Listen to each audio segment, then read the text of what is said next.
चौबे ने कहा है कि बीजेपी के नेतृत्व में अगला विधानसभा चुनाव लड़ा जाना चाहिए, जबकि सम्राट चौधरी ने कहा कि नीतीश कुमार के ही अगुवाई में लड़ा जाएगा। अश्विनी चौबे के इस बयान को आप कैसे लेते हैं? देखिए, अब हर एक व्यक्ति विशेष के बयान पे टिप्पणी करते रहे, अधिकृत बयान किसका होता है? जो पार्टी के अध्यक्ष होते हैं। विधानसभा के चुनाव में भी बिहार की जनता ने मन बना लिया है, एनडीए की ही सरकार आएगी। मुख्यमंत्री नीतीश कुमार जी के नेतृत्व में एनडीए चुनाव लड़ने जा रहा है और विधानसभा चुनाव परिणामों के बाद बिहार में भी एनडीए की ही सरकार बनेगी। विशेष राज्य के दर्जे की मांग उठी है, क्या CM Nitish Kumar pressure politics नहीं है भाई, ये मांग तो हम लोग की रही है। कौन सा ऐसा दल है जो कि बिहार से आता है और वो विशेष राज्य के दर्जे की मांग नहीं करता हो? लालू जी, मुझे नहीं पता वो क्यों इस तरीके की बातें कर रहे हैं, जबकि सबसे ज़्यादा भुक्तभोगियों में से वो स्वयं रहे हैं। आज भले आप गठबंधन में हैं, पर ये सब कौन है? ये सब वही लोग हैं ना जो जयप्रकाश जी के अनुयायी रहे हैं। बिहार फर्स्ट, बिहारी फर्स्ट की सोच के साथ ही हम लोग आने वाले चुनाव में हम लोग जाएंगे और उसी सोच को और मजबूती देने के लिए विधानसभा चुनाव का आगाज होगा। वो रैली आगाज तो हम कल ही कर चुके हैं। चिराग जी, सबसे पहले बहुत बधाई कि बिहार में आप केंद्रीय मंत्री बने, लेकिन प्रशांत किशोर ने कहा है कि इस बार नीतीश कुमार की धज्जी उड़ जाएगी, पता लग जाएगा उनको इस बार जनता कहां फेंकेगी। प्रशांत किशोर का बयान है। देखिए, इस तरीके के दावे अक्सर पक्ष विपक्ष दोनों तरफ से किए जाते हैं। अंतोगत्वा फैसला चुनाव में सिर्फ और सिर्फ जनता लेती है। इस बार भी विपक्ष ने कई दावे किए थे लोकसभा के चुनाव में कि खाता नहीं खुलेगा एनडीए का, जीरो पर आउट हो जाएंगे, तमाम तरीके की बातें कही गई थी। हकीकत में परिणाम क्या हुआ? हम लोग अधिकांश जीते सीटें, हम लोग बिहार में जीतने का हम लोगों ने काम किया। मेरी पार्टी की अगर आप बात करेंगे तो 5 की 5 सीटें हम लोगों ने जीती, जहां पर विपक्ष के द्वारा ये भी दावा किया जा रहा था कि हम हाजीपुर भी हम हार हैं। तो ऐसे में इस तरीके की बातें कही जाती हैं, पर अंतोगत्वा जनता किसका साथ देती है। और एक बात स्पष्ट है कि जनता ने ये तय कर लिया है कि बिहार में डबल इंजन की सरकार से ही बिहार का विकास हो सकता है।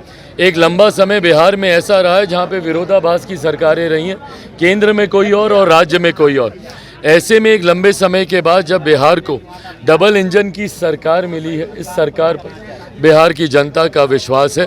जहाँ केंद्र के चुनाव में, लोकसभा के चुनाव में हम लोगों के पक्ष में बिहार की जनता ने मतदान करने का काम किया। जो कुछ सीटें भी हम लोग हारे हैं उसमें भी सबको कारण पता है, कहीं ना कहीं उसमें भी हम लोग अगर थोड़ी सी बेहतर तरीके से अगर हम ही लोग चुनाव लड़ते तो परिस्थितियां और बेहतर हो सकती थी।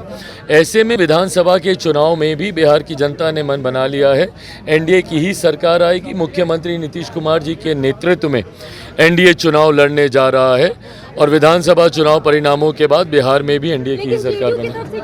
विशेष राज्य के दर्जे की मांग उठी है, क्या CM Nitish Kumar pressure politics नहीं है भाई, ये मांग तो हम लोग की रही है। कौन सा ऐसा दल है जो कि बिहार से आता है और वो विशेष राज्य के दर्जे की मांग नहीं करता हो या उस पर अपनी सहमति नहीं देता हो? हम खुद इसके पक्षधर हैं।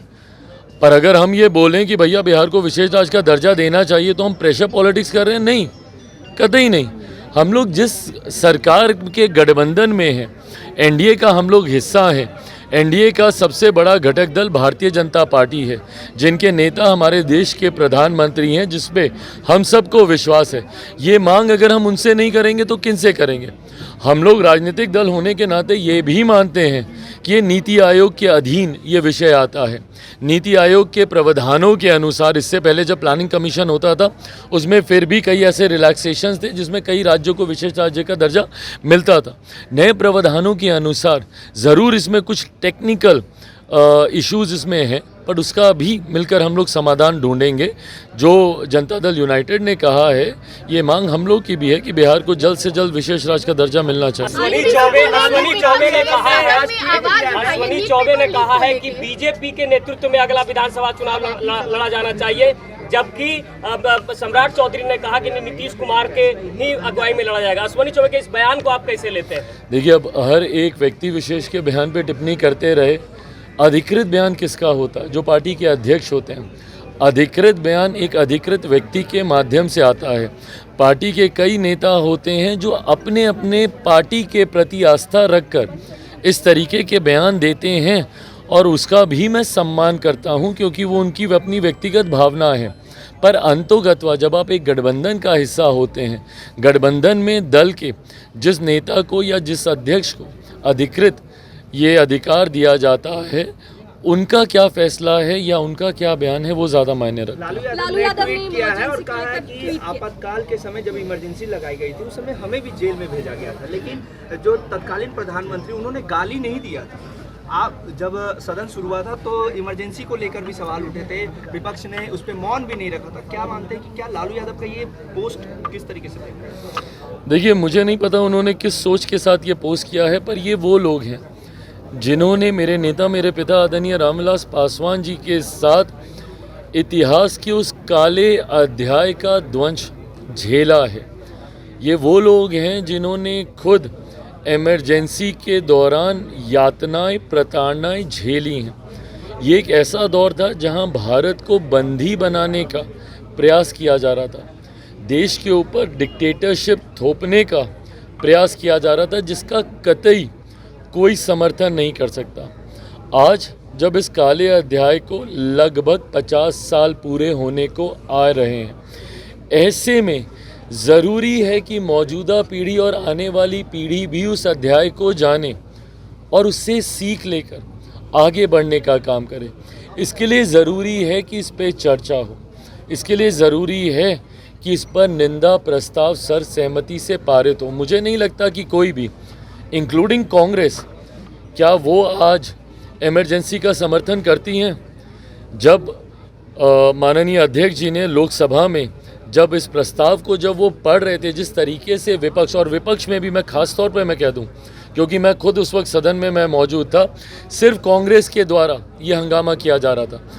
तथाकथित इंडिया अलायंस के घटक दल तक इस पे खामोश थे। समाजवादी पार्टी, उनके नेता, मैं नाम लेकर बोल रहा हूँ, अखिलेश यादव जी वहीं सामने बैठे हुए थे, हम लोग के सामने ही बैठे हुए थे, वो खामोश थे, वो नहीं उठे। क्यों? क्योंकि उनके पिता ने भी उन यातनाओं को झेला है। मेरे खुद के पिता ने इमरजेंसी का वो दौर, जब तक वो जीवित थे, उसकी कहानियाँ बताते थे। उस दौर में क्या क्या प्रताड़नाएं उन लोगों ने झेली हैं, कैसे महीनों तक उनको जेल में बंद करके रखा गया बिना किसी कारण के, ये तमाम बातें उन्होंने बताई हैं। ऐसे में जब 50 साल होने को आए हैं, अध्यक्ष जी हों या महामहिम राष्ट्रपति जी हों, उन्होंने इसका जिक्र किया। इसको लेकर इतनी बौखलाहट क्यों, और क्यों इसके ऊपर लीपापोती करने का प्रयास किया जा रहा है, मेरी समझ के परे। ये एक ऐसी घटना है जिसका सर्वसहमति से इसकी निंदा की जानी चाहिए, इंक्लूडिंग कांग्रेस को खुलकर सामने आकर इसकी निंदा करनी चाहिए। पर निंदा ना करने की बजाय जिस तरीके से कांग्रेस ने उस वक्त सदन में हंगामा करने का काम किया और अब अपने सहयोगियों पे दबाव डालकर कहीं ना कहीं इस पे लीपापोती कराने का प्रयास कर रहे हैं।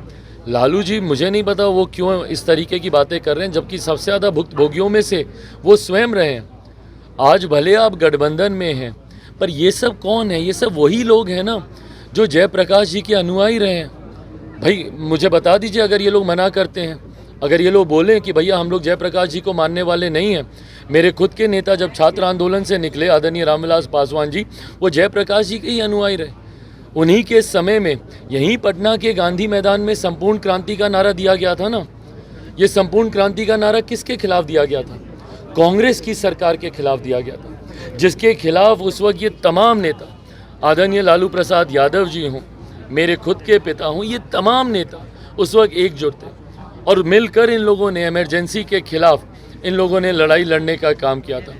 ऐसे में आज आप एक गठबंधन में हैं, बट कुछ भी कहने से पहले इतना ज़रूर याद रखें कि इतिहास हर एक शब्द को दर्ज करेगा। आज आप किसी के साथ गठबंधन में होने की वजह से अगर लीपापोती करने का भी प्रयास कर रहे हैं तो ये देश की जनता भी सुन रही है, बिहारी भी सुन रहे हैं, और इतिहास भी आपके एक एक शब्द को अंकित करने का काम करेगा। आपने जो ध्वंस झेला है, आप उसकी अहमियत को कम करते हैं जब आप ऐसी बातों को करते हैं। 28 नवंबर को आप लोगों का रैली भी होने जा रहा है। चिराग, रैली का मुख्य उद्देश्य क्या है? उद्देश्य बिहार फर्स्ट, बिहारी फर्स्ट, जिस सोच के साथ हम लोग आगे बढ़ने का काम करें, उसी सोच को हम आगे बढ़ाने का हम काम करें। बिहार फर्स्ट, बिहारी फर्स्ट की सोच के साथ ही हम लोग आने वाले चुनाव में हम लोग जाएंगे और उसी सोच को और मजबूती माना देने जाए के कि लिए विधानसभा चुनाव का आगाज होगा वो रैली। आगाज़ तो हम कल ही कर चुके हैं।